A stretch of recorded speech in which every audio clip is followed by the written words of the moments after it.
All right, so welcome to lecture number 5.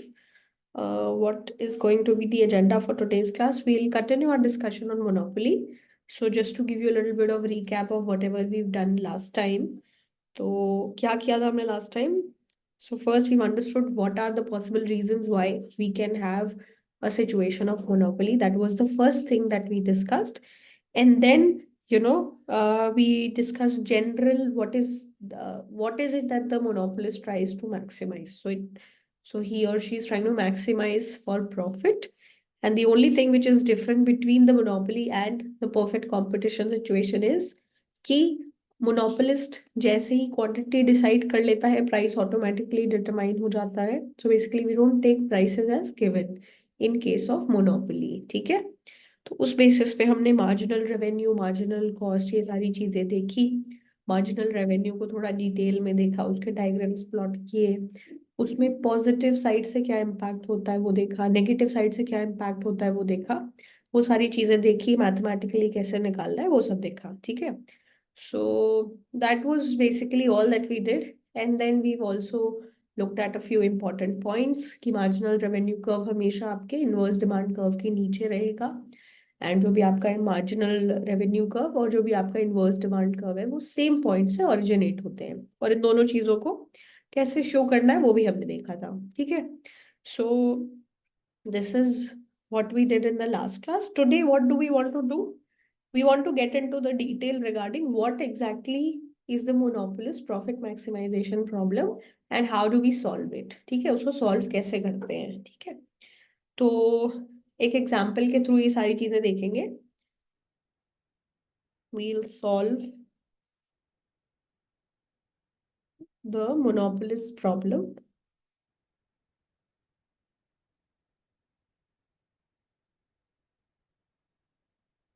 ठीक है. तो मोनोपोलिस्ट किस प्रॉब्लम को सॉल्व करने की कोशिश कर रहा होता है उसको मैथमेटिकली देखते हैं. Guys, should I be more loud or is this voice fine? This pitch, this sound is enough, or should I be louder? This is fine. Okay. I'm just having a little bit of trouble in speaking very loudly.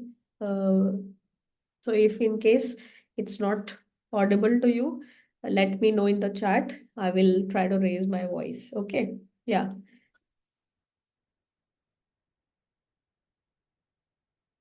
Okay. So fine. All right. ठीक है जी. तो हम क्या करना चाह रहे हैं कि सपोज एग्जाम्पल के तौर पे मान लो मेरा डिमांड कर्व जो है वो ये है a minus b of q. And मान लेते हैं कि किसी ने मुझे अपना कॉस्ट फंक्शन भी दिया हुआ है, total total cost function q it is equals to c of q. ठीक है. अब मुझे एक इस मोनोपोलिस्ट के लिए जिसकी कॉस्ट ये है, c is a constant, q is the quantity, a is a constant, b is a constant, q is quantity. ठीक है. तो एक ऐसे मोनोपोलिस्ट के लिए मुझे उसकी प्रॉफिट मैक्सिमाइजेशन प्रॉब्लम को सॉल्व करना है. तो क्वांटिटी निकालनी है, प्राइस निकालना है, प्रॉफिट निकालना है, और जो भी और चीजें निकल सकती हैं वो भी निकालना है, और डायग्रामेटिकली भी इस चीज को रिप्रेजेंट करना है. ये मेरा टास्क है. ठीक है. तो सबसे पहले क्या करेंगे, प्रॉफिट मैक्सिमाइजेशन करने के लिए क्या करना पड़ेगा, we have to maximise the profit, right. तो प्रॉफिट मैक्सिमाइज करेंगे बाय चूजिंग व्हाट, क्वांटिटी. और मेरा प्रॉफिट क्या होता है, total revenue which is a function of quantity minus total cost जो कि क्वांटिटी का एक फंक्शन है, right. This is what we have to do. So yeah, तो अब टोटल रेवेन्यू को कैसे लिखेंगे, price times quantity. So price times quantity minus total cost, right. This is what is happening. Then price जो है वो मुझे पता है, price is a minus b of q. So I can replace it here, a minus b of q times q minus total cost जो है वो मुझे क्या दी हुई है, c times q. So I can put it here like this. ठीक है. तो यहाँ पे आपने क्या लिख दिया, a q minus B q square minus c q. This is your profit. ठीक है. अब इस प्रॉफिट को मैक्सिमाइज करना है by choosing an appropriate value of quantity. ठीक है. तो अब आप क्या करोगे, नेक्स्ट स्टेप हमारा क्या होता है, differentiating with respect to what? Quantity. आप इसको क्वांटिटी के रिस्पेक्ट में डिफरेंशिएट करोगे, व्हाट डू वी गेट? क्या मिलेगा अगर हम लोग इस इस इक्वेशन को क्वांटिटी के रिस्पेक्ट में डिफरेंशिएट करेंगे तो क्या होगा? And I have to put it equal to 0, right? So अगर आप इसको डिफरेंशिएट करोगे, ए क्यू को डिफरेंशिएट करोगे विद रिस्पेक्ट टू क्यू, तो क्या आएगा? ए माइनस बी तो कांस्टेंट है, क्यू स्क्वायर को डिफरेंशिएट करोगे तो 2q, and then C Q को डिफरेंशिएट करोगे तो सी। ठीक है, तो ये जो पूरी इक्वेशन है मेरे पास क्या आ जाएगी? A minus 2 times B of Q minus C, and this should be equal to 0। This is what we are all getting. ठीक है, अब इसमें क्या है? ये वाला जो कंपोनेंट है, ये वाला जो कंपोनेंट है, ये क्या चीज है? This was actually my marginal revenue. इस पूरी इक्वेशन को जब मैंने क्यू के रिस्पेक्ट में डिफरेंशिएट किया तो that will give me my marginal revenue. इस चीज को जब मैंने क्यू के रिस्पेक्ट में डिफरेंशिएट किया तो that will give me the marginal cost, right? So this is actually marginal revenue and this is my marginal cost and this should be equal to 0। ठीक है, तो ये क्या हो रहा है actually? Marginal revenue minus marginal cost is equals to 0, which is essentially marginal revenue should be equal to marginal cost. ठीक है, तो ये मेरे पास इक्वेशन है। तो अब इस इक्वेशन से मेरा टारगेट क्या है? मेरी क्वांटिटी को निकालना। I have to find the quantity. So मेरी क्वांटिटी क्या आएगी? A minus C is equals to 2bq। मैंने इसको इस तरफ लेके, हम इसको इस तरफ लेके आ गए 2bq को, और फिर ये जो 2b है उससे डिवाइड कर दिया दोनों साइड। तो क्वांटिटी की वैल्यू क्या आ जाएगी? a minus C divided by 2b। Is that all right? Is that okay? ये क्वांटिटी कैसे आई, ये सबको समझ में आ गया?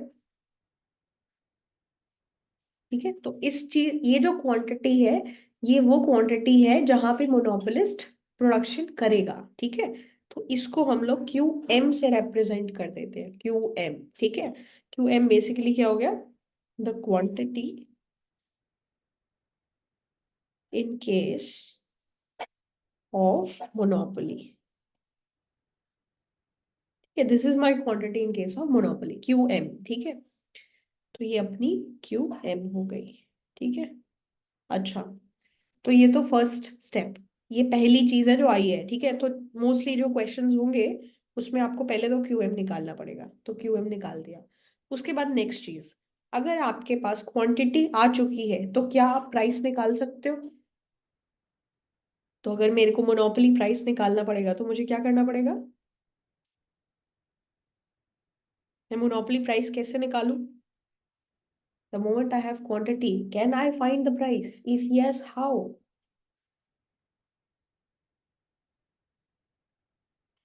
मुझे डिमांड पता है, right? I know this equation, right? P of q is equals to A minus B q, right? तो अगर किसी ने क्वांटिटी डिसाइड कर ली है तो ऑटोमेटिकली प्राइस आ जाता है।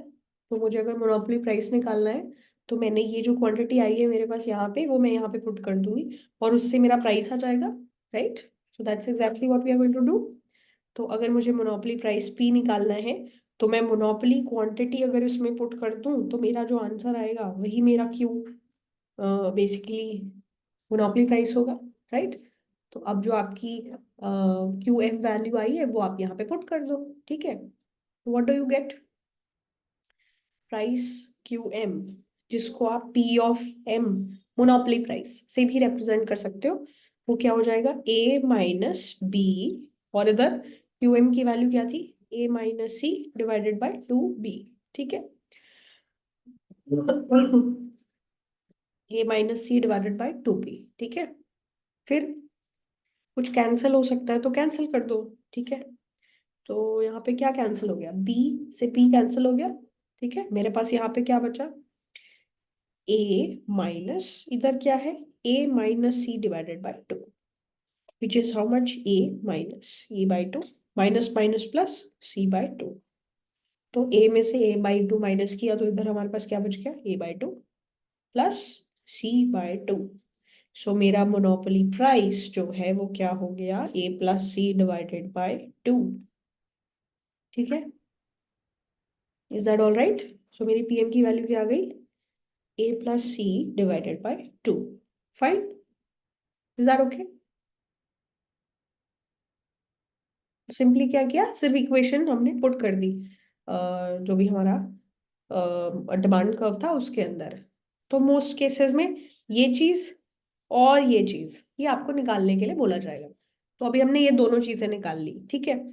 अच्छा, अब अगर कोई बोले कि मोनोपोली प्रॉफिट निकाल के बताओ, तो क्या करोगे, कि मोनोपोली ने एक्चुअली कितना प्रॉफिट अर्न किया, तो वो अगर बताना होगा तो क्या करोगे, how do you find monopoly profit?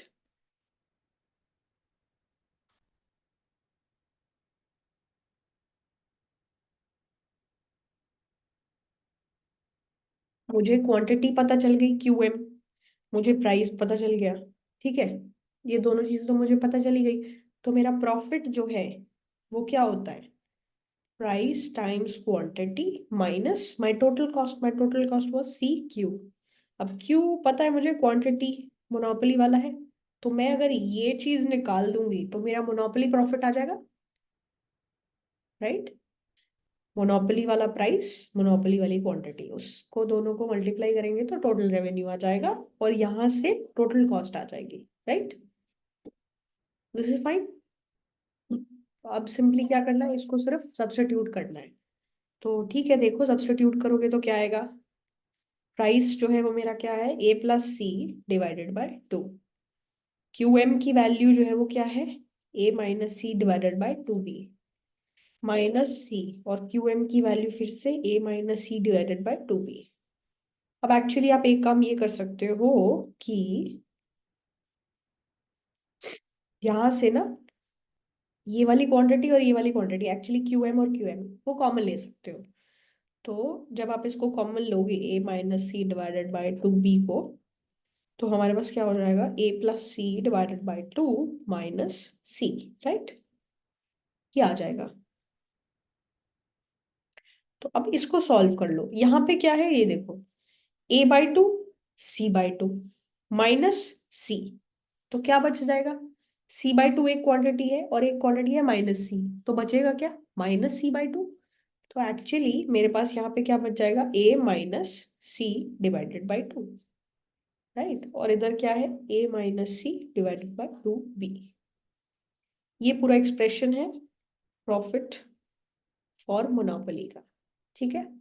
तो अब क्या करेंगे, इसके बाद आपने क्या किया, यहाँ पे A-C तो this is basically A-C whole square divided by 4B। This is your profit of monopoly.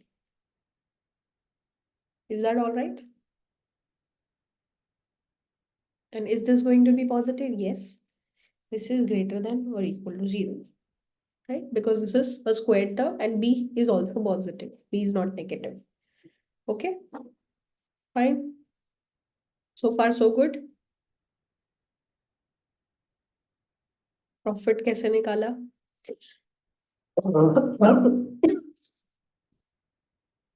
ठीक है, चलो। अच्छा, तो अब एक काम करते हैं, ये जो भी हमारे को सिचुएशन दी हुई है ना, इसको ग्राफिकली रिप्रेजेंट करके देखते हैं कि PM कैसे निकला, QM कैसे निकला, ठीक है, और प्रॉफिट कहाँ से आया, ये सारी चीजें थोड़ा सा देखते हैं। तो अगर मैं डायग्राम बनाऊंगी तो ये देखो, पहले तो आपको दो चीजें बनानी है, तीन चीजें बनानी है एक्चुअली आपको, क्या, marginal revenue curve, demand curve and marginal cost curve. पहले तो ये देखो, ये तीन चीजें प्लॉट करनी है आपको, ठीक है। तो इन तीनों चीजों को प्लॉट करते हैं और देखते हैं कि इससे मोनोपोली की क्वांटिटी, उसका प्राइस, ये सब कैसे डिटरमाइन हुआ, ठीक है।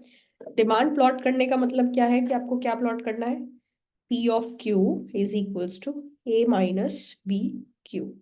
एक्स एक्सिस पे क्वांटिटी है, यहाँ पे प्राइसेस होंगे, मार्जिनल रेवेन्यू होगा, मार्जिनल कॉस्ट होगी। तो इस चीज को मुझे अगर प्लॉट करना है तो क्या करेंगे, जब Q की वैल्यू 0, तो प्राइस की वैल्यू क्या, A। तो let's say this is A, and then what else, यहाँ पे क्या होगा? Where should I plot it? What number should I put? At this point, on this axis, price is zero. So if price is zero, what is quantity? A divided by B, right? तो मैं A divided by B लिख देती हूँ यहाँ पे, और इन दोनों को अगर आपने ज्वाइन कर दिया तो ये क्या बन गई आपकी डिमांड। तो this is my demand curve. ये मेरा डिमांड कर्व हो गया, ठीक है। P of Q is equals to A minus B of Q। Is that fine? Next, ये चीज समझ आ गई कि डिमांड कैसे बनी। किसी को स्ट्रेट लाइन प्लॉट करने में प्रॉब्लम तो नहीं है? जब भी स्ट्रेट लाइन दिया हो, अब वर्टिकल इंटरसेप्ट निकालो, हॉरिजॉन्टल इंटरसेप्ट निकालो, उन दोनों को ज्वाइन करो, वो आपकी लाइन हो जाएगी, ठीक है। सो फार सो गुड। आगे बढ़े फिर। मार्जिनल रेवेन्यू क्या होगा इस केस में?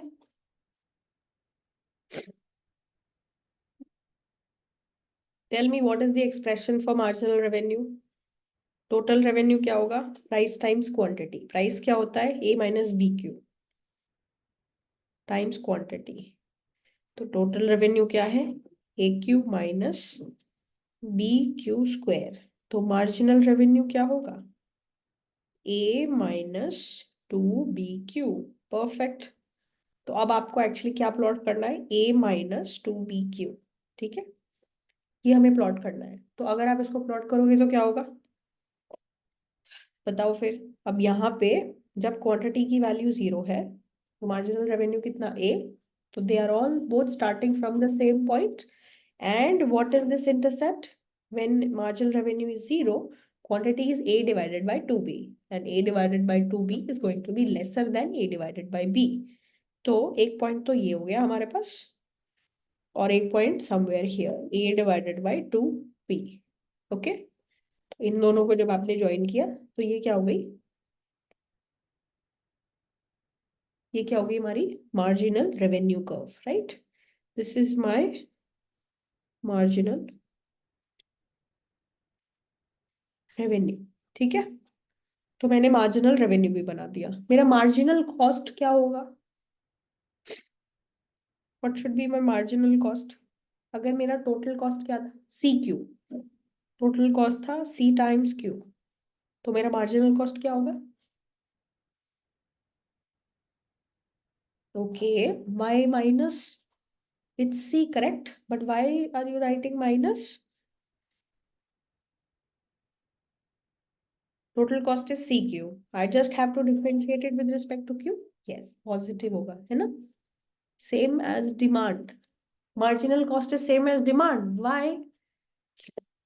Why is it same as demand? Q? फिर तो मार्जिनल रेवेन्यू और मार्जिनल कॉस्ट कहाँ इंटरसेक्ट कर रहे हैं? सिर्फ इधर, सिर्फ इधर, है ना। फिर क्या बोलेंगे कि बस जीरो प्रोडक्शन करो, है ना। ऐसे ही होगा ना अविरल? नहीं ना। टोटल मार्जिनल कॉस्ट मतलब क्या? टोटल कॉस्ट का डेरिवेटिव, है ना। टोटल कॉस्ट सी क्यू है, उसका डेरिवेटिव क्या होगा? सी। तो सी क्या है? सी कोई ना कोई कांस्टेंट होगा ना। कोई भी कांस्टेंट जो होता है वो कैसे ड्रॉ करते हैं? So marginal cost is equals to C. What kind of a diagram is that? M C is equals to C. ये कैसी डायग्राम है? इस तरीके की लाइन है? हॉरिजॉन्टल की vertical? So marginal cost is some fixed number irrespective of quantity। तो मेरा मार्जिनल कॉस्ट कैसा होगा? It's going to be a horizontal line की वर्टिकल लाइन? टेल मी, कैसी लाइन है? ऐसी कि ऐसी? Horizontal, right. तो it's a line like this, let's say. यहाँ पे ये वैल्यू सी हो गई। तो चाहे कुछ भी कर लो, मार्जिनल कॉस्ट की वैल्यू सी ही रहेगी, ठीक है, हॉरिजॉन्टल, ठीक है। ओके जी, तो ये अपनी हो गई मार्जिनल कॉस्ट।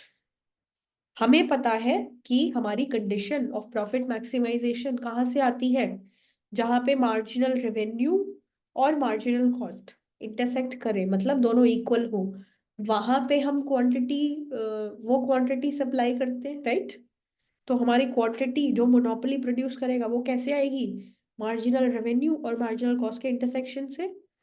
तो इन दोनों के इंटरसेक्शन से जो क्वांटिटी आती है वो मेरी मोनोपोली वाली क्वांटिटी होती है, which is how much in this case? A minus C divided by 2B, right? ये चीज समझ आई कि कैसे हुआ है? तो सबसे पहले हमने QM निकाला था, कैसे? मार्जिनल रेवेन्यू और मार्जिनल कॉस्ट के इंटरसेक्शन से। तो इस इंटरसेक्शन पे जो क्वांटिटी आएगी वो QM होती है, मोनोपोली क्वांटिटी। ठीक है, यहां तक क्लियर हो गया? ऑल गुड सो फार? ठीक है, परफेक्ट। अच्छा, फिर जैसे ही हमारे पास क्वांटिटी आ गई थी उसके बाद हमने प्राइस कैसे निकाला था?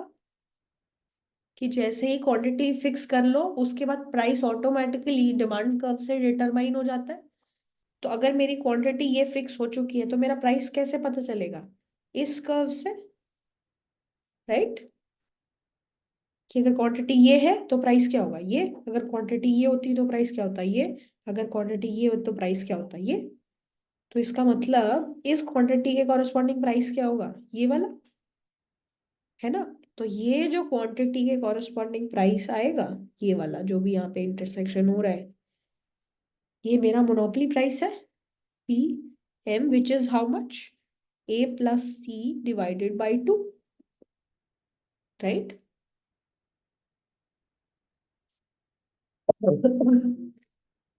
Is that okay?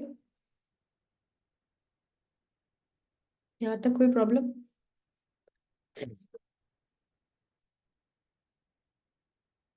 सो मैंने क्या बता दिया कि QM कितना है? इतना है भाई QM। और PM कितना है? वो इतना है, ठीक है। अच्छा, अगर यहाँ तक क्लियर है तो can you help me out with finding out कि कौन सा एरिया मेरा प्रॉफिट है मोनोपोली के लिए? तो मेरा मोनोपोली वाला जो प्रॉफिट था वो क्या था? PM QM minus C times QM, which is nothing but PM minus C times QM। ये मेरा मोनोपोली प्रॉफिट था। तो अगर मैं इसको डायग्राम में रिप्रेजेंट करना चाहूं तो वो कौन सा एरिया होगा? QM क्या होता है? QM is this. PM minus C क्या है? ये पूरा PM है, ये C है, तो PM माइनस सी क्या है? इतना। Ma'am, is it PA minus C divided by 2? No, actually price is A+C divided by 2,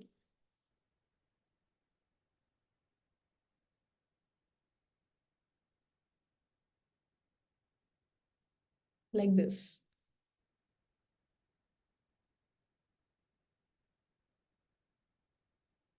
ठीक है, ओके जी। हाँ, तो ये जो PM माइनस सी है, PM-C, ये कितना एरिया है? ये वाली जो लाइन है ये PM-C होगी, और ये वाली जो लाइन है ये कितनी होगी? QM। तो एक्चुअली इन दोनों चीजों का मल्टीप्लीकेशन मेरे को क्या देगा? कि अगर मैं मानूं कि भाई ये रेक्टेंगल जो है, इस रेक्टेंगल का जो एरिया है वो क्या होगा?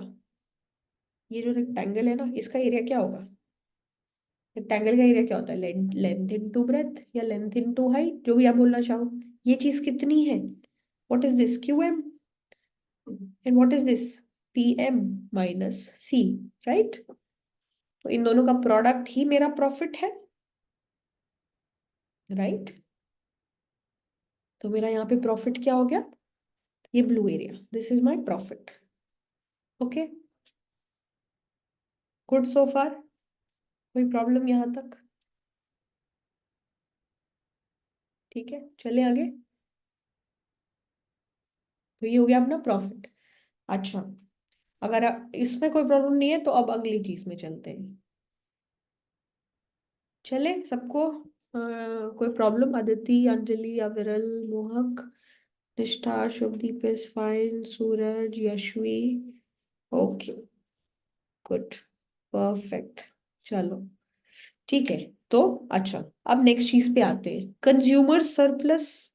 हमें पता है कंज्यूमर सरप्लस, हमने नाम सुना है।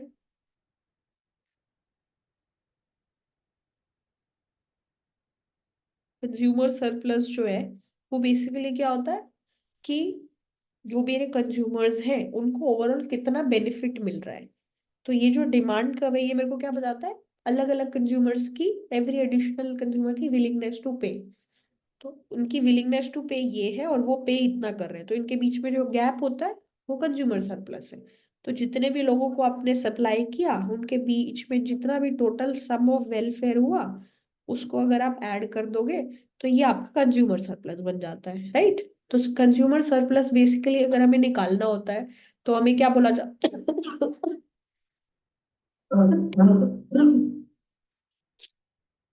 कंज्यूमर सरप्लस अगर हमें निकालना होता है तो क्या बोलते हैं हमें, कंज्यूमर सरप्लस अगर हमें निकालना होता है तो हमें क्या करना होता है, जो भी हमारी डिमांड कर्व है उसके नीचे का एरिया और जो भी हमारा प्राइस है उसके ऊपर का एरिया, उन दोनों के बीच में जो एरिया इंक्लूडेड होता है उस को हम लोग कंज्यूमर सरप्लस बोलते हैं, राइट। है कि नहीं, है ना।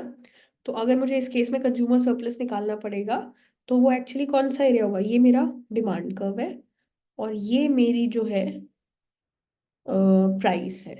तो ये जो ग्रीन वाला एरिया है वो मेरा कंज्यूमर सरप्लस होगा। Okay, Suraj Singh, are you sick ma'am?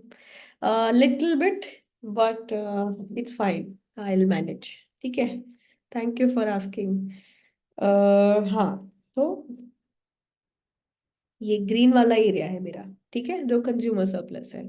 तो अब कंज्यूमर सरप्लस इसकी वैल्यू अगर निकालनी होगी आपको तो क्या करोगे आप, ये एक ट्राइंगल है, ट्राइंगल का एरिया कैसे निकालते हैं, 1/2 इंटू बेस इंटू हाइट। ठीक है, तो अगर मुझे consumer surplus in case of monopoly निकालना होगा तो वो क्या होगा, 1/2 इंटू बेस इंटू हाइट। ठीक है, बेस इंटू हाइट। तो बेस क्या है मेरा, ये जो बेस है इसकी वैल्यू कितनी है, क्यू एम, ये तो क्यू एम ही है। ठीक है, तो बेस की वैल्यू कितनी होगी, क्यू एम। तो this is 1/2 times q m. ठीक है, अब चाहिए हाइट, हाइट चाहिए हमको। तो हाइट क्या होगी, हाइट देख लो अब क्या है ये चाहिए मुझे। ये पूरा कितना है ए, ये पूरा कितना है पीएम। तो ए में से पीएम माइनस कर दोगे तो हाइट आ जाएगी, है ना। ए में से पीएम वैल्यू माइनस कर दोगे तो ये वाली हाइट आ जाएगी, है ना। तो ये जो हाइट है ये कितनी हो जाएगी, A minus these things, right, A minus PM. तो यहाँ पे ने क्या किया, ए माइनस पीएम, और यहाँ पे आपने अपनी पीएम की वैल्यू इनकॉर्पोरेट कर दी। ठीक है, तो यहाँ पे आपने क्या किया, 1/2 टाइम्स क्यू एम कितना था हमारा, A minus C divided by 2b, A minus PM, PM कितना था, A plus C divided by 2। अब इसको सिंप्लीफाई कर लो और मल्टीप्लाई कर दो, this will be your consumer surplus. ठीक है, तो अब आपने क्या किया, 1/2 times a minus C divided by 2b। ठीक है, और इधर ये 2 एलसीएम लिया तो क्या हुआ, 2a minus a minus C divided by 2। so this is actually a minus c divided by 2, और इधर a minus C divided by 2b। ठीक है, और इधर 1/2। ठीक है, और ये सबको जब आपने अल्टीमेटली माइनस किया तो ये कितना हो गया, a minus c whole square divided by 8b। ये क्या हो गया आपका consumer surplus in case of monopoly. ठीक है, इज दैट ओके। तो ऐसे हो सकता है कि आपको अलग अलग सिचुएशंस में quantity in case of monopoly, price in case of monopoly, profit in case of monopoly, consumer surplus in case of monopoly, and they can also ask you to make the diagrams। तो ये सारी possible चीजें होती हैं जो आपको निकालने के लिए बोला जा सकता है। ठीक है, कैन वी डू दैट। तो अब आपके लिए एक क्वेश्चन है कि ये आप आराम से अपने सेल्फ स्टडी के टाइम पे करना। What is the question, question is the following कि आपको क्या निकालना है, price of monopoly, quantity of monopoly, ठीक है, profit in case of monopoly and consumer surplus in case of monopoly, and also try to make the diagram. Okay,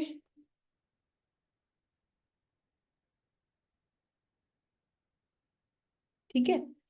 and जो demand है वो सेम है जो अभी तक हम यूज करते आ रहे हैं, which is a minus b of Q.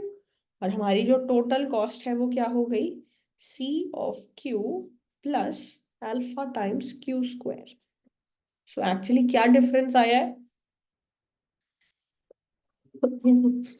Actually जो डिफरेंस आया है वो क्या है कि पहले जो केस हमने किया था उसमें हमारी कॉस्ट, मार्जिनल कॉस्ट थी कांस्टेंट। अब की बार जो मार्जिनल कॉस्ट आएगी वो कांस्टेंट नहीं होगी, it will be a upward sloping line, ठीक है।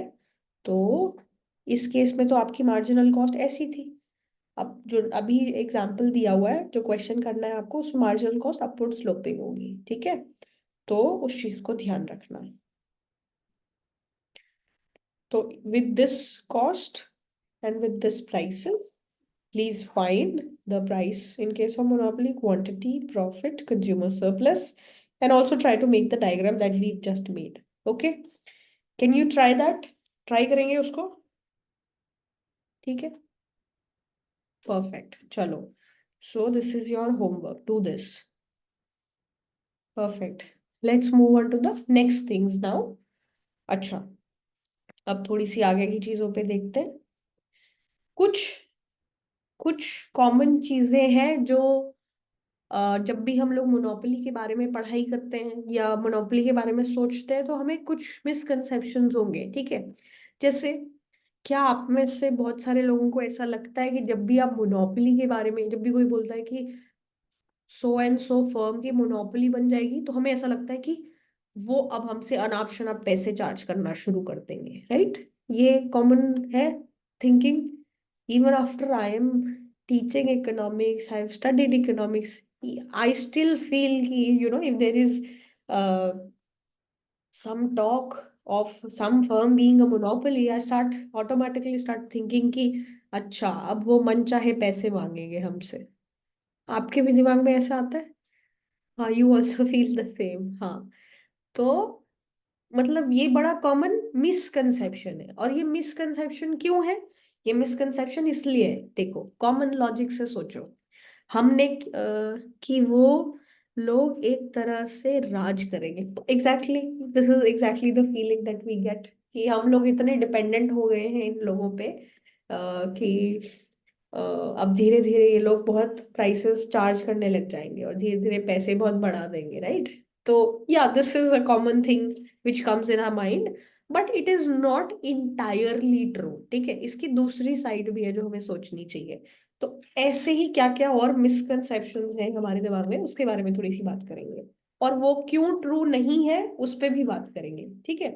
तो पहली चीज जो है, common misunderstandings of a monopoly market.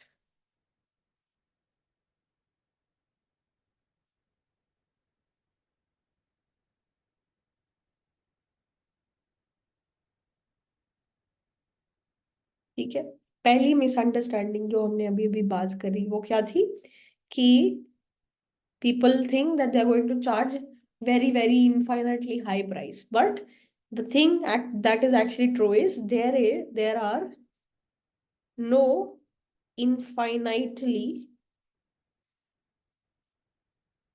high prices। ऐसा नहीं होगा। क्यों नहीं होगा ऐसा? सी, जब भी हम इस चीज के बारे में सोचते हैं ना, हमारे दिमाग में पता है क्या आता है, कि ऐसी कोई चीज है जो, मतलब जिसका कोई ऑल्टरनेटिव अवेलेबल ही नहीं होगा, और हम इतने डिपेंडेंट है उस कंपनी के कि अगर वैसा कोई प्रोडक्ट हमें ना मिले तो हमारी जिंदगी रुक जाएगी। तो जब भी हम लोग मोनोपोली के बारे में सोचते हैं ना, हम ऐसी चीजों के बारे में सोचने लग जाते हैं जिनकी डिमांड कैसी है, इन इलास्टिक। मतलब प्राइस चाहे कुछ भी हो जाए, हमें लगेगा कि नहीं यार, हमें तो उस गुड की बहुत जरूरत है। तो उस कंपनी के पास पावर है बहुत ज्यादा हाई प्राइस चार्ज करने की। लेकिन मोस्टली गुड्स ऐसे नहीं होते हैं, राइट। मोस्टली गुड्स के ऑल्टरनेटिव्स अवेलेबल होते हैं, या फिर अगर कोई कंपनी बहुत हाई प्राइस चार्ज करती है तो लोग ऑल्टरनेटिव्स भी निकालना शुरू कर देते हैं। एंड अगर वैसा नहीं भी हो रहा है ना, तो भी बहुत ही सिंपल सा लॉजिक है। देखो, अपनी डिमांड कर्व जो है, चाहे वो मार्केट जो है मोनोपोली सर्व कर रही हो, चाहे परफेक्टली कंपेटिटिव मार्केट हो, हमारी डिमांड डाउनवर्ड स्लोपिंग होती है मोस्ट केसेस में। ये बात आप मानते हो, राइट। डाउनवर्ड स्लोपिंग होती है। तो अगर मोनोपोली सोचे, मोनोपोली अपने पर्सपेक्टिव से सोचेगी, उसको क्या करना है, उसको अपना प्रॉफिट मैक्सिमाइज करना है, उसको हमें कंगाल नहीं करना है, उसको अपने पैसे बनाने हैं। तो अगर वो हाई प्राइस चार्ज करने के बारे में सोचती है, तो वो क्या सोचती है कि उसका प्रॉफिट मैक्सिमाइज हो जाए। तो लेकिन उस कंपनी को इस चीज के बारे में भी ध्यान रखना होता है कि अगर वो हमसे बहुत ज्यादा हाई प्राइस चार्ज करने लग जाएगी, तो उस प्राइस पे बहुत कम लोग वो प्रोडक्ट खरीदेंगे। तो उस कंपनी को रेवेन्यू ज्यादा चाहिए, तो उसको प्राइस टाइम्स क्वांटिटी वाली चीज को मैक्सिमाइज करना है, ना कि सिर्फ प्राइस को। अब वो प्राइस 100 रुपए मांग ले, लेकिन क्वांटिटी जो उनकी बिक रही है वो सिर्फ एक है, तो उनका फायदा तो नहीं होना, राइट। तो वो बहुत, जो भी मोनोपोली है वो बहुत ज्यादा हाई प्राइसेस आज से चार्ज नहीं कर सकती। क्यों? It also has to take care of the quantity, because if it charges too high prices, the quantity या the demand will be lost. ठीक है ना। तो देर इज अ कैप, एक लिमिट ऑटोमेटिकली लगी होती है उस फर्म पे, कि अगर वो बहुत ज्यादा हाई प्राइस चार्ज करेगी, तो एक पॉइंट ऐसा आएगा कि कोई कस्टमर होगा ही नहीं उस कंपनी का। तो आप चाहे करोड़ों रुपए चार्ज कर लो, लेकिन आपका प्रोडक्ट कोई खरीदेगा ही नहीं। ठीक है। तो इसीलिए एक इनहेरेंट लिमिट होती है। ये चीज समझ आ गई? Essentially because of the shape of the demand curve. ठीक है। तो मान लो, एंड ये हर जगह होता है। अब जैसे कोई एक सिंगल कंपनी है जो मे बी, मान लो कोई एक ही एयरलाइन है, ठीक है, अभी जैसे इंडिगो है, स्पाइस जेट है, विस्तारा है, बहुत सारी एयरलाइंस है। एक ही एयरलाइन हो मान लो, और वो भी प्राइवेट हो। सरकारी में तो फिर भी सरकार लोगों की वेलफेयर के नाम पे थोड़ी दुहाई सुन लेगी, बट मान लो ऐसा नहीं है, प्राइवेट ही है वो। तो एक पॉइंट के बाद क्या होगा कि ठीक है, वो लोग पैसे हाई कर रहे हैं, तो जो थोड़े से प्राइस सेंसिटिव लोग हैं वो क्या करेंगे कि कोई बात नहीं यार, हम लोग फ्लाइट में नहीं जाएंगे, हम ट्रेन में चले जाएंगे, या बस से चले जाएंगे, या कैब से चले जाएंगे। फिर और प्राइस हाई किया, तो बाकी जो अल्टरनेटिव तरीके होते हैं, ठीक है, of travelling, and plus people's time, why do people prefer flight? Because it's less time consuming, right. It's a quick method. But if you keep charging them higher price, they think their time का उतना, जो time उनका बच रहा है वो उतना valuable नहीं है कि वो इतने पैसे खर्च करे। ठीक है। तो लोग फिर ऑल्टरनेटिव मीडियम्स पे स्विच करने लग जाएंगे, और ये हर इंडस्ट्री में होगा। इसीलिए इनहेरेंटली एक लिमिट होती है, क्योंकि अगर ज्यादा प्राइस चार्ज करोगे तो डिमांड स्कैटर हो जाती है। ठीक है, डिमांड लोग कम करना शुरू कर देते हैं। Is that okay? फाइन। ठीक है, चलो दूसरी जो पॉइंट है, या जो दूसरी कॉमन मिसअंडरस्टैंडिंग होती है, वो होती है होती है हमारी सप्लाई कर्व को लेके। ठीक है। तो जैसे हम लोग परफेक्टली कंपेटिटिव मार्केट में थे, ma'am, does increase in price of one company of an industry result in increase in prices of others also? Okay. And does increase in price of one company of an industry results in increase in price of others also? It can be, it can happen actually. जैसे इसका बहुत अच्छा example है। तो question is कि क्या किसी एक कंपनी, कोई एक इंडस्ट्री है जिसमें एक कंपनी अपने प्राइसेस बढ़ा रही है, जिससे बाकी कंपनीज के प्राइसेस भी बढ़ जाए। तो इसका बहुत अच्छा एग्जांपल है टेलीकॉम इंडस्ट्री। अब आप देखो, जब स्टार्टिंग में जियो आया था, वो बेसिकली फ्री में सब कुछ दे रहे थे, तो बाकी कंपनीज भी मजबूरी में बहुत सस्ते में अपने ऑफर्स देते थे, या रिचार्ज वगैरह वो लोगों को भी मजबूरी में करना पड़ा, राइट। वो प्राइसेस उनको कम लाने पड़े। फिर जब जियो ने डिसाइड किया कि अब हमें प्राइस राइज करना है, तो बाकी सारी कंपनीज वैसे ही बेचारे लॉस में, अपना लॉस मेकिंग सिचुएशन में कस्टमर्स को केटर कर रहे थे, तो फिर उन्होंने भी साथ साथ अपने प्राइसेस बढ़ाने शुरू कर दिए। तो अगर आप एक बहुत ही कंपेटिटिव सिचुएशन में हो, तो ऐसा हो सकता है कि अगर एक कंपनी प्राइसेस बढ़ा रही है जो कि ऑलरेडी लॉस मेकिंग थी, बाकी कंपनीज भी उसको फॉलो करती है। तो यस, ऐसा हो सकता है, पॉसिबल है। ठीक है। हाँ जी। ठीक है, ओके। तो अब दूसरा जो सिचुएशन है वो ये है कि एक चीज होती है सप्लाई कर्व। सप्लाई कर्व क्या होता है कि अलग अलग पॉसिबल प्राइसेस पे अलग अलग क्या क्या क्वांटिटीज डिमांड होंगी, ठीक है, या क्या क्वांटिटीज आप, सॉरी, क्वांटिटी क्या आप सप्लाई करोगे, उसको सप्लाई कर्व बोलते हैं। ठीक है, कि अलग अलग प्राइस लेवल्स पे क्या क्या अलग अलग क्वांटिटी सप्लाई होगी, वो हम लोग को बताना है। वो होता है एक सप्लाई कर्व। लेकिन मोनोपोली के केस में कोई भी सप्लाई कर्व एग्जिस्ट ही नहीं करता। ये थोड़ी सी मिसअंडरस्टैंडिंग होती है लोगों को कि ऐसे कैसे सप्लाई कर्व नहीं होता। तो आप ये देखो कि एक पर्टिकुलर तरीके का ही डिमांड कर्व है। ठीक है, जैसे ही मैंने अगर आपको बोल दिया कि भाई मेरी जो डिमांड है, तो basically first let me right this, the monopolist does not have a supply curve. Ma'am, in the question you gave, we need to find CS also? Yes, consumer surplus also. हाँ जी, yes.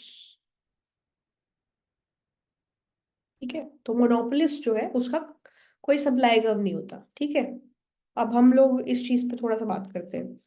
तो देखो, supply curve का मतलब होता है कि भाई अलग अलग प्राइसेस पे क्या क्वांटिटी सप्लाई होगी। जब प्राइस P1 होगा तो क्या क्वांटिटी सप्लाई होगी, जब प्राइस P2 होगा तो क्या क्वांटिटी सप्लाई होगी, जब प्राइस P3 होगा तो क्या क्वांटिटी सप्लाई होगी, जो कि प्रॉफिट मैक्सिमाइजिंग क्वांटिटी है उस फर्म के लिए।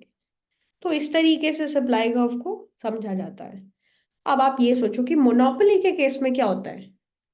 एक पर्टिकुलर मार्केट डिमांड कर्व है, ठीक है, और एक कोई कॉस्ट फंक्शन है। अब हमारे पास तो वो फ्लेक्सिबिलिटी ही नहीं है ना, कि अगर प्राइस ये होगा तो क्वांटिटी ये करेंगे, अगर प्राइस ये होगा तो क्वांटिटी ये करेंगे। नॉर्मल सिचुएशन में क्या होता है, प्राइसेस को गिवन माना जाता है। लेकिन मोनोपोली के केस में क्या है, प्राइस एंड क्वांटिटी, दोनों चीजें they are both decided simultaneously, एक साथ डिसाइड होती हैं ये, राइट। कि ऐसा नहीं होता कि ओके मेरा प्राइस 10 है तो मेरी प्रॉफिट मैक्सिमाइजिंग क्वांटिटी क्या होगी। ये तो क्वेश्चन ही नहीं है। अगर आपने प्राइस फिक्स कर दिया तो आपकी क्वांटिटी ऑटोमेटिकली आ जाएगी, उसके लिए आपको प्रॉफिट मैक्सिमाइजिंग वाली सिचुएशन में जाने की जरूरत नहीं पड़ेगी। तो मोनोपोली के लिए अगर एक कोई पर्टिकुलर टाइप का डिमांड है, मतलब अगर मैंने आपको अपना डिमांड कर्व फिक्स करके दे दिया कि भाई मेरी डिमांड कर्व ये है A-BQ, तो इस डिमांड के लिए जो प्रॉफिट मैक्सिमाइजिंग क्वांटिटी है वो कोई एक पर्टिकुलर क्वांटिटी है और इसके कॉरेस्पॉन्डिंग कोई एक पर्टिकुलर प्राइस है। इसके अलावा हम और कोई प्राइस पे ऑपरेट ही नहीं करेंगे, राइट। तो जो मोनोपोली होती है उसके लिए कोई एक पर्टिकुलर पॉइंट आता है based on a particular demand. हाँ, अगर ये डिमांड कर्व बदल गया मार्केट का तो ये पॉइंट बदल जाएगा। लेकिन सप्लाई कर्व बनाते टाइम आप डिमांड कर्व नहीं बदलते, आप ये बताते हो कि प्राइस ये है तो क्या होगा, प्राइस ये है तो क्या होगा। तो ये कॉन्सेप्ट मोनोपोली के केस में तो है ही नहीं, राइट। तो यहाँ पे जो है मोनोपोली के केस में सप्लाई का वो कॉन्सेप्ट एग्जिस्ट ही नहीं करता। क्यों? क्योंकि जैसे ही प्राइस डिसाइड होता है क्वांटिटी ऑटोमेटिकली डिसाइड हो जाती है, जैसे ही क्वांटिटी डिसाइड होती है ऐसे प्राइस ऑटोमेटिकली डिसाइड हो जाता है साइमल्टेनियसली। दोनों चीजें एक साथ डिटरमाइन होती है मोनोपोली के केस में। इसीलिए उनका कोई सप्लाई का एग्जिस्ट नहीं करता, क्योंकि ये सिस्टम मोनोपोली के केस में ऑपरेट ही नहीं कर सकता। ठीक है, तो that is why monopoly doesn't have a supply curve. It just has one point, one QP point, one QP pair, जो प्रॉफिट मैक्सिमाइजिंग होगा एक पर्टिकुलर मार्केट डिमांड के लिए। ठीक है, ये चीज क्लियर हो गई? इसमें कोई प्रॉब्लम? All good? ठीक है, चलो। ओके, एक चीज होती है और जिस पे थोड़ा सा बात करते हैं, जो कि कॉमनली थोड़ी सी मिस अंडरस्टूड है अमंग स्टूडेंट्स, विच इज कि लोगों को क्या लगता है कि यू नो लोगों को लगने की बात नहीं, इन जनरल मोनोपोली किस तरीके के मार्केट्स में ऑपरेट करती है जहां पे उस जो भी वो गुड सेल करे उसके बहुत सारे सब्स्टिट्यूट्स अवेलेबल ना हो। ठीक है, क्यों? मतलब एक ऐसी इंडस्ट्री या एक ऐसा प्रोडक्ट जिसके क्लोज सब्स्टिट्यूट्स ना हो। क्योंकि अगर किसी प्रोडक्ट के क्लोज सब्स्टिट्यूट्स अवेलेबल होंगे और एक फर्म है जो थोड़े से हाई प्राइस, हल्के से हाई प्राइस चार्ज करती है, तो then people will automatically start looking for those substitutes, and then they will switch their demand from that monopoly product to other products which were the substitutes, right? तो most of the cases में जो monopoly exist करती है वो ऐसी products या services के case में एग्जिस्ट करती है जिसके कोई क्लोज ऑल्टरनेटिव्स ना हो। ठीक है, तो ये एक सिचुएशन है। उसके अलावा हमें क्या लगता है मोस्ट ऑफ द टाइम्स कि मोनोपोली जो है उस रीजन में ऑपरेट करेगी जहां पे डिमांड जो है इनइलास्टिक है, राइट? क्योंकि हमें क्या लगता है कि डिमांड इलास्टिक हो गई, तो monopoly should ideally operate in case of inelastic demand, क्योंकि वहां पे हमें लगता है कि वो ज्यादा प्रॉफिट अर्न कर पाएगी, राइट? ये चीज है कि नहीं? So what do we usually think? Monopoly is actually operating in the inelastic part of the demand, कि जहां पे अगर प्राइसेस बढ़े तो क्वांटिटी ज्यादा चेंज ना हो, राइट? ये ये चीज, does it make sense? Does it seem logical to think कि monopoly should operate in inelastic region? Inelastic demand के केस में मोनोपोली ऑपरेट करनी चाहिए कि नहीं? या हमने सोचा ही नहीं है?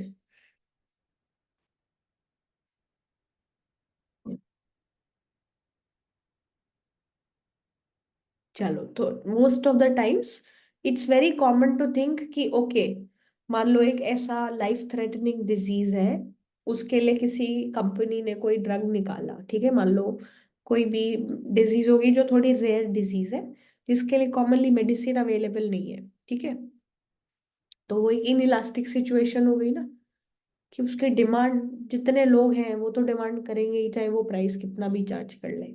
या या मोस्टली मेडिकल चीजों में इनइलास्टिक डिमांड रहती है, और हर डिमांड कर्व में कोई एक इलास्टिक रीजन होता है, कोई एक इनइलास्टिक रीजन होता है। तो कॉमनली हमें क्या लगता है कि मोनोपोली इनइलास्टिक रीजन में ऑपरेट करेगी, लेकिन दिस इज एक्चुअली उल्टा। मोनोपोली जो है वो इलास्टिक रीजन में ऑपरेट करती है। क्यों, क्या, कैसे, ये सब अभी देखते हैं। ठीक है, तो हम क्या बोल रहे हैं? The monopolist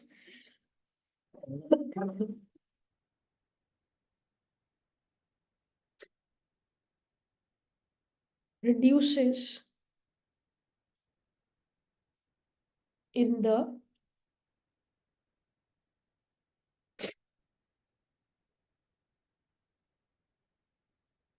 elastic portion of the demand curve।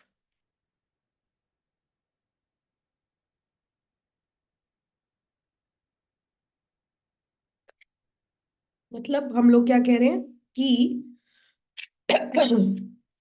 कि मोनोपोलिस्ट जो है अपना प्रोडक्शन का किस लेवल पे करता है, जहां पे अपनी जो डिमांड है वो इलास्टिक होती है। तो ये एक्चुअली में होता है, ठीक है।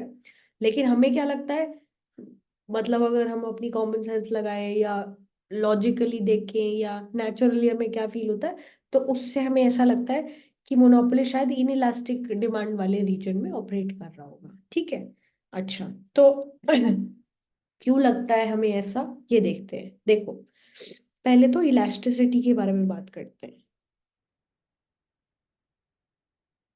तो अगर मैं इलास्टिसिटी ऑफ डिमांड देखूं, तो उसको हम लोग कैसे डिफाइन करते हैं?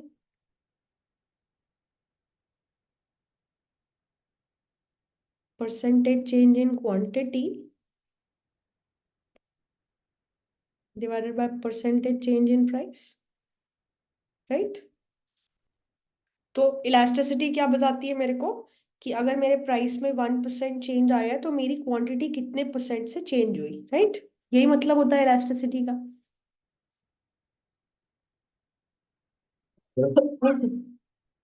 है कि नहीं? ठीक है। तो अगर मैं बोल रही हूँ कि वो इन इलास्टिक रीजन में प्रोड्यूस कर रही है, तो इसका मतलब क्या होगा?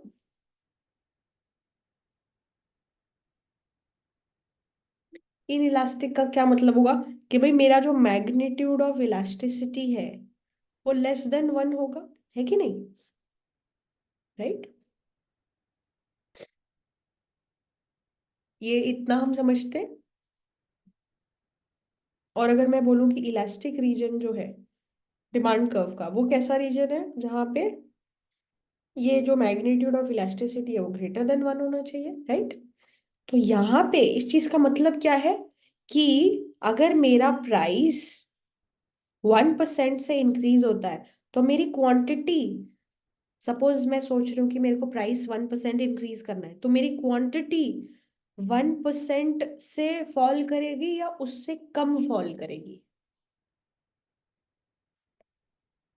if 1%, if there is 1%, if there is 1% increase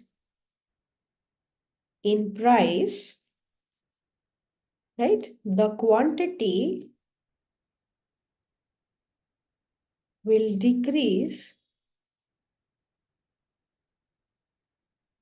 by less than 1%. Yes or no? In the case of inelastic motion, right? है ना? So far so good. Inelastic का तो वही मतलब होगा ना, कि प्राइस में 1% चेंज हुआ लेकिन क्वांटिटी में उस प्रोपोर्शन में चेंज नहीं हुआ, उससे कम ही चेंज हुआ। तो प्राइस चेंज का impact on quantity was less, right. तो अगर मान लो, अगर आप इन इलास्टिक रीजन में थे और आपने सोचा कि प्राइस अगर बढ़ाते हैं तो क्या होगा, तो प्राइस तो बढ़ गया लेकिन क्वांटिटी उतनी कम नहीं हुई जितनी होनी चाहिए थी, राइट। तो आपका रेवेन्यू बढ़ेगा कि कम होगा? कि अगर प्राइस तो बढ़ गया है लेकिन क्वांटिटी उतनी कम नहीं हुई जितनी होनी चाहिए थी, तो क्या होगा यहाँ पे? आपका रेवेन्यू, अगर आप प्राइस बढ़ाते हो तो बढ़ना चाहिए कि कम होना चाहिए? It should increase, right. तो क्या आप चाहोगे कि प्राइस बढ़े या ना बढ़े? अगर आप एक मोनोपोलिस्ट हो तो, आप एक मोनोपोलिस्ट हो तो आप क्या चाहते हो कि प्रॉफिट मेरा मैक्सिमाइज होना चाहिए। तो अगर आप इन इलास्टिक रीजन में ही बचे रह गए तो आप क्या सोचोगे, कि अगर प्राइस बढ़ा लेते तो क्वांटिटी में उतना बदलाव होता नहीं, तो मेरे को शायद थोड़े ज्यादा पैसे मिल जाते। तो आपके पास इंसेंटिव है ना प्राइस बढ़ाने का, आपके पास प्राइस वहीं पे रोकने का तो इंसेंटिव नहीं है, right. So you would like to increase prices if you are in the inelastic region, right? So what are we saying? So it is ideal to increase price since the quantity won't change much, but the prices will. So your total revenue is going to increase, right? Since the quantity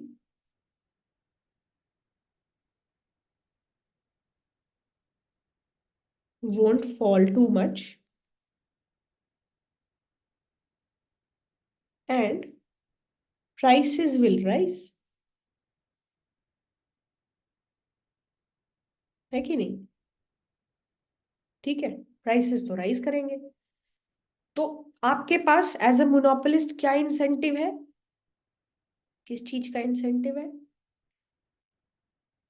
so it is more profitable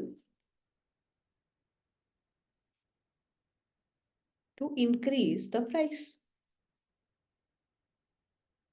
इसीलिए आप inelastic region में operate नहीं करोगे। क्यों? क्योंकि आपको पता है अगर आप इन इलास्टिक रीजन में हो तो you have scope for getting more profit. That's why you won't operate in that region. Okay, ये लॉजिक क्लियर है? अब हम इलास्टिक पे आते हैं कि क्यों वैसा उस रीजन में हम लोग ऑपरेट करेंगे। ठीक है, यहां तक क्लियर हो गया? Fine so far? Ma'am, in case of monopoly will there be producer surplus?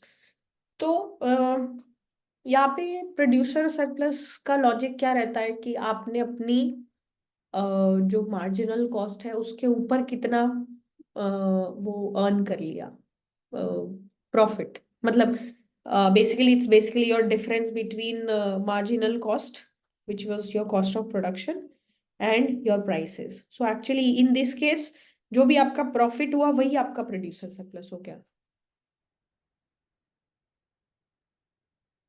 हाँ, कोई सप्लाई कर्व नहीं है, इसीलिए हम प्रोड्यूसर सरप्लस वाली चीजें ज्यादा बात नहीं करते हैं, बट हम लोग बस ये बोल देते हैं कि the profit is your producer surplus.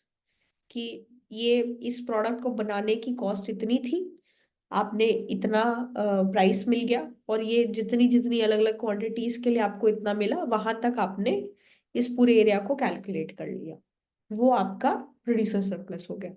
अब अगर ये मार्जिनल कॉस्ट मान लो अपवर्ड स्लोपिंग होती तो इस कॉस्ट पे ये प्राइस, इस कॉस्ट पे ये प्राइस, तो ये जो भी एरिया होता है ये हमारा सरप्लस हो जाता है, like that.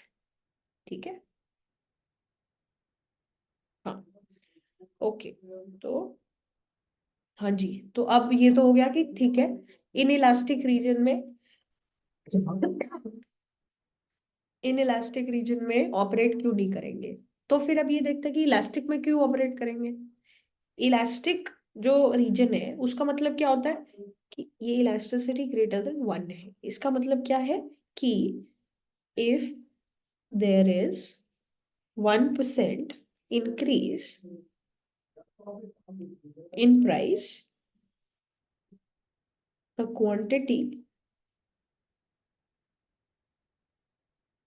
will decrease by more than 1%, right? जो क्वांटिटी है वो 1% से ज्यादा इंक्रीज करेगी, डिक्रीज करेगी। तो अगर मैं रेवेन्यू की बात करूं, मैंने प्राइस बढ़ाए लेकिन मेरी जो डिमांड है वो बहुत ज्यादा फॉल कर गई, तो मेरा जो पॉजिटिव इम्पैक्ट था प्राइस राइज करने का वो एक्चुअली नलीफाई हो गया, मेरी क्वांटिटी बहुत ज्यादा कम हो गई। तो क्या as a monopolist I have incentive to raise the price? Would I like to increase the price? No. क्योंकि मेरे को पता है जैसे ही मैंने अगर प्राइस इंक्रीज कर दिया तो मेरी डिमांड बहुत ज्यादा कम हो जाएगी और मेरा रेवेन्यू बढ़ने की बजाय कम हो जाएगा, right? So no further incentive to increase the prices. Prices बढ़ाने का इसके आगे अपने पास कोई इंसेंटिव नहीं है। इसीलिए जो है हम इसी रीजन में ऑपरेट करने की कोशिश करते हैं, क्योंकि इसके ऊपर प्राइस जाना हमारे को कन्वीनियंट नहीं होता है। Obviously it's not profit maximising for us, rather हमारा प्रॉफिट कम हो जाता है अगर हम लोग प्राइसेस बढ़ा दे तो। ठीक है, तो इसलिए हम लोग क्या बोल रहे हैं कि हम लोग elastic portion of the demand curve पे ऑपरेट करना पसंद करते हैं। तो मतलब जब भी आप you know monopoly quantity, monopoly price का यूज करके जो इलास्टिसिटी निकालोगे, that will turn out to be greater than 1 अगर आप उसका मैग्नीट्यूड चेक करोगे। तो अब जो अपना अगला टास्क होगा वो यही होगा कि चेक करना कि क्या एक्चुअली ये होता है। ठीक है, तो अभी जैसे हमने ये एग्जाम्पल देखा था, कौन सा एग्जाम्पल देखा देखा था कि फॉर एग्जाम्पल हमने क्या देखा था, हमारी डिमांड जो थी वो क्या थी, A - B Q। और हमारी टोटल कॉस्ट क्या थी, सी ऑफ क्यू। उस केस में क्यू एम पी एम ये क्या आए थे मेरे पास, what did we get? QM value was A minus C divided by 2B and PM was A plus C divided by 2, right? Guys, just give me 1 minute. You can also take 1 minute, 2 minute break if you want. I'll just be back in 2 minutes. Yeah, so one question is inelastic region is more profitable than why operate in elastic region? Okay, why are we saying that inelastic region is more profitable? How do we know that inelastic region is more profitable?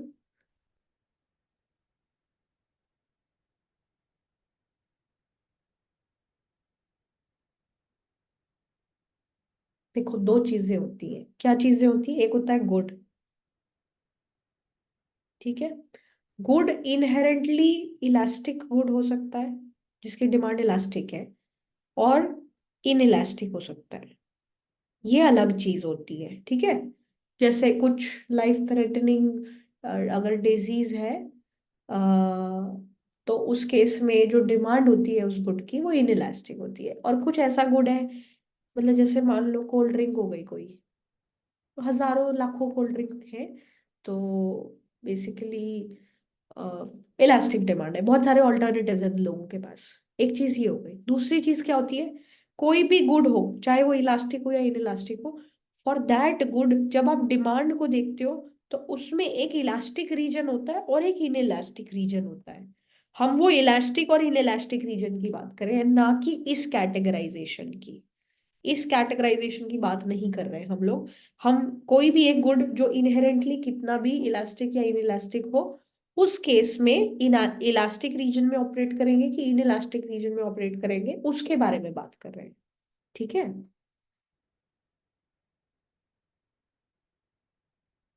Because decrease in demand is less in the inelastic region. हाँ, तो अगर decrease, आप बोल रहे हो decrease in demand is less in the inelastic region, तो आप चाहोगे ना कि आप प्राइसेस अपने बढ़ाते जाओ। सो हम यहाँ पे एक स्टेबिलिटी की बात कर रहे हैं कि आप किस रीजन में ऑपरेट करोगे वो कैसे पता चलेगा, अगर आप उस रीजन में स्टिक करना चाहोगे। अगर मैं इनइलास्टिक रीजन में हूँ और मुझे पता है कि अगर मैं अपना प्राइस इंक्रीज कर देती हूँ तो मेरी डिमांड उतनी डिक्रीज नहीं होती है, तो मैं तो चाहूंगी कि मेरा प्राइस बढ़ते जाए, right. I keep doing that until मैं अपने उस इन इलास्टिक रीजन से बाहर ही आ जाऊं, राइट। ये चीज समझ रहे हो आप, है ना। तो हम उस पर्सपेक्टिव से बात कर रहे हैं कि वो क्यूएम और पीएम किस रीजन में मिलेगा। क्योंकि अगर इन इलास्टिक रीजन में बात करें तो वहां पे कोई भी एक प्राइस है, तो वहां पे हमारी इच्छा होगी कि हम प्राइस राइज करें ताकि हमारा रेवेन्यू बढ़ जाए, राइट। तो हम उस रीजन में रुकना नहीं चाहेंगे, उस रीजन से प्राइसेस बढ़ा बढ़ा के आगे जाना चाहेंगे ताकि हम पीक प्रॉफिट को अचीव कर पाए, right. And that is the reason why we are saying we would like to be in the elastic region, because वहां पे हमारे दिमाग में वो कोई आइडिया नहीं आएगा। हम हमारे पास कोई इंसेंटिव नहीं होगा बेसिकली प्राइसेस चेंज करने का, ठीक है। फाइन।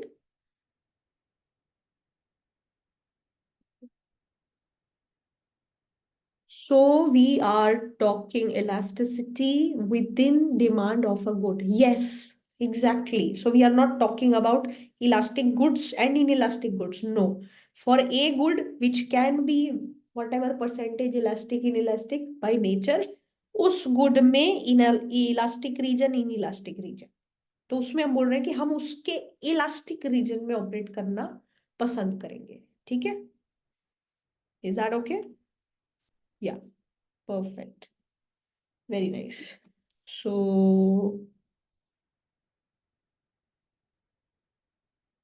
ठीक है जी, परफेक्ट। ठीक है, अब एक काम करते हैं। हाँ, तो हम एक्चुअली ये वेरीफाई करने की कोशिश कर रहे थे before the short little break कि क्या ये एक्चुअली में होता है, कि भाई जहां पे मेरा क्यू एम पी एम आएगा, क्या वो कौन सा रीजन है, इलास्टिक रीजन कि इन इलास्टिक रीजन, ठीक है। तो यहाँ पे हमने क्या देखा था कि price A minus B Q है, क्वांटिटी क्या है, A minus C divided by two B, ठीक है। या सो बेसिकली हमारा पी एम क्यू एम ये आया था। तो अब मुझे अगर इलास्टिसिटी निकालनी है तो मेरी इलास्टिसिटी क्या होती है,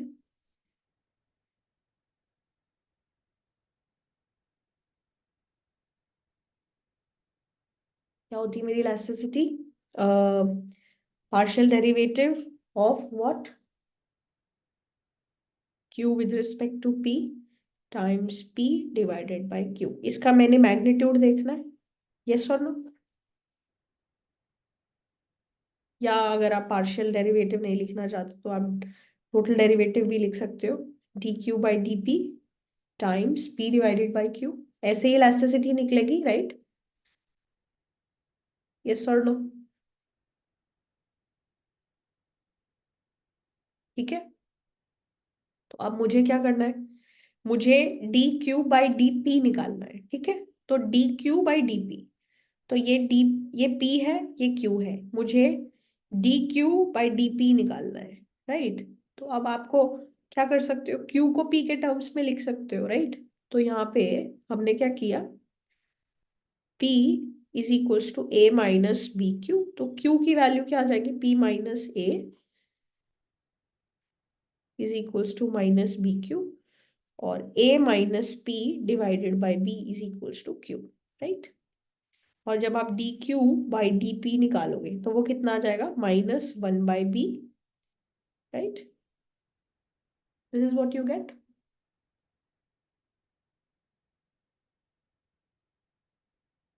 है कि नहीं, दिस इज फाइन।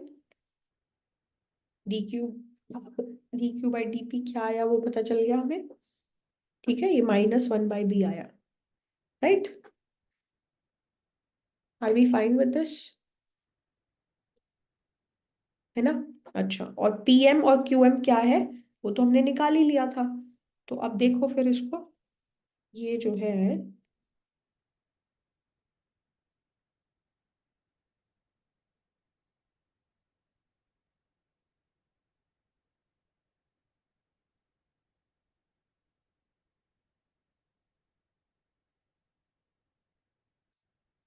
हाँ जी, तो अब क्या हो गया, इलास्टिसिटी का अगर हमें मैग्नीट्यूड पता करना है तो वो क्या हो जाएगा, magnitude of minus one by B, ठीक है। और पी की वैल्यू कितनी है, A plus C divided by two, और क्यू की वैल्यू कितनी है, वो नीचे होना चाहिए, A minus C times two B, right.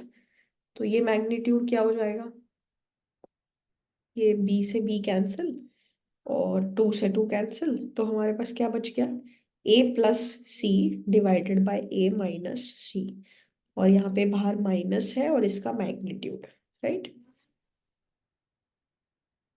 ठीक है। तो अब ये बताओ, ये जो पूरा मैग्नीट्यूड है, ये पॉजिटिव, ये ग्रेटर देन वन होगा कि लेस देन वन होगा, ए बी सी तीनों चीजें पॉजिटिव है, तो ये ऊपर वाली चीज क्या है, sum of two positive numbers, and ये क्या है, difference of two positive numbers. तो ऊपर वाला नंबर बड़ा होने वाला है, नीचे वाला नंबर छोटा होने वाला है, राइट, है कि नहीं, राइट। तो मैं एक तरीके से अगर इसको ऐसे लिखना चाहूँ कि भाई magnitude of A plus C divided by magnitude of A minus C, तो ऐसे लिख सकती हूँ ना इस चीज को, राइट। तो और ये जो है मुझे पता है कि भाई magnitude of A plus C is greater than magnitude of A minus C, implies ये जो मेरा मैग्नीट्यूड ऑफ इलास्टिसिटी है that is greater than one, and it kind of shows that कि हम लोग किस रीजन में ऑपरेट कर रहे हैं मोनोपोली के केस में, इलास्टिक रीजन, राइट। यही तो प्रूव करना था हमें, है कि नहीं, fine,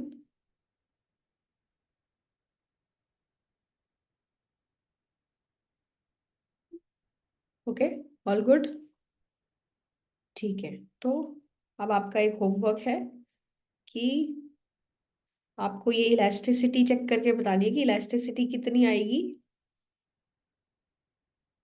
in case of a monopoly जहां पे आपका जो डिमांड है वो क्या है, 10 - Q। आपको क्या निकालना पड़ेगा, PM, QM, और फिर आप अपना इलास्टिसिटी वाला फॉर्मूला निकालोगे और फिर आप बताओगे कि जो इलास्टिसिटी नंबर आया है वो क्या आया है। ठीक है, इलास्टिसिटी क्या आई है वो आपको निकालना है। Is that okay? So far so good.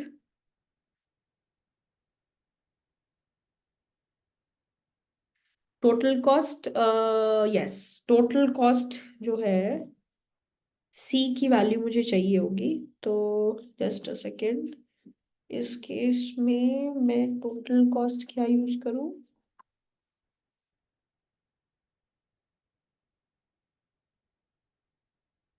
Just 1 second, good question.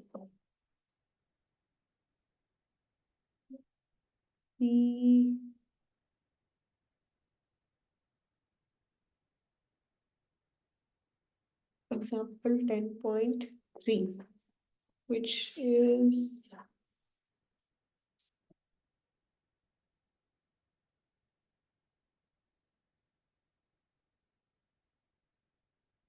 yeah, so this is total cost is 4 times Q. Yeah, this is your total cost. Okay, ठीक है।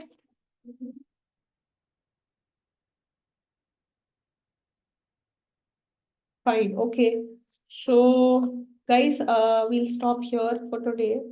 And the next thing that we are going to have to do is learners index. वो क्या होता है? And then some different type of monopolies, जैसे एक ऐसी monopoly जहाँ पे उस मोनोपोली के पास बहुत अलग अलग तरीके के प्लांट्स हैं, 2-3 प्लांट्स वो ऑपरेट करती है। That is one thing. And उसके बाद हमारा जो वो होगा कि वेलफेयर एनालिसिस किस तरीके से करें मोनोपोली के केस में, consumer surplus and profits, welfare, वो सब होगा। एंड फिर थोड़े से और अलग चीजें, एडवर्टाइजिंग अगर करेंगे मोनोपोली के केस में तो क्या होगा। And one more topic we will have which will be monopsony, when you just have a single buyer then what happens. Okay, so ये हमारे डिस्कशन हम लोग करेंगे नेक्स्ट क्लास में। Because of the throat also I am just keeping it a little short. So yeah, I think that's all for today. And in case you have any doubts, you can post it on the group. And you can start practicing also. जो AMG की book है, practice book, उसके questions monopoly के आप practice करना शुरू कर सकते हो। They are all solved step by step. So you can follow those steps, और उसमें किसी स्टेप में अगर आप अटकते हो तो you can post that also in the group, we can take it up in the class. Ma'am, I have solved the question for homework. Can you please confirm the answer? Yeah, okay. Which one? The first one?